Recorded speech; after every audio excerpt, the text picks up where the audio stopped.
it's inherently a super emotional topic. You're talking about death, and it's also very complex. So what we are hearing is about 60% of clients saying that they've engaged a financial professional, and it really, really helps. So first, financial professional can have the role of sort of agenda setter and coordinator. Who do we involve? How do we, not surprise family members over Thanksgiving dinner, but come up with what do we talk about in a neutral setting, who do we bring?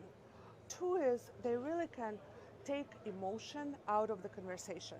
And so they can bring in other financial professionals, estate planning attorneys, tax accountant, whoever it may be, to have a conversation that looks into, okay, how do you define what's important to you in your wealth transfer? Who are you leaving it to and why? What are the different financial and maybe tax implications of your choices? And then thirdly, what is really helpful is to have a plan in place. So when somebody you love passes away, you're not thinking about logistics, you're not thinking about money, you are there with your family, focusing on, the heart, the togetherness, and financial professional could focus on the execution that was already put together in writing, predetermined. And it's really shocking to me the percentage of people who say they don't even want to have the talk, about a third, and then another third, they assume like, oh, I talk to my children, they know what's going on.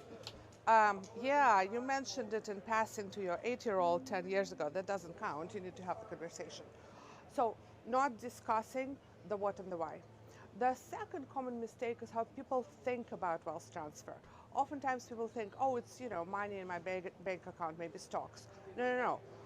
Think about it much more holistically. For instance, we found that majority of business owners don't think about the legacy and the transfer of their business in their conversation. So think about wealth as your properties, your businesses, of course your assets, but also just financial behaviors and values you want to instill in the next generation. And third, again, some of this gets really emotional and really complex. Don't do it alone. Get help.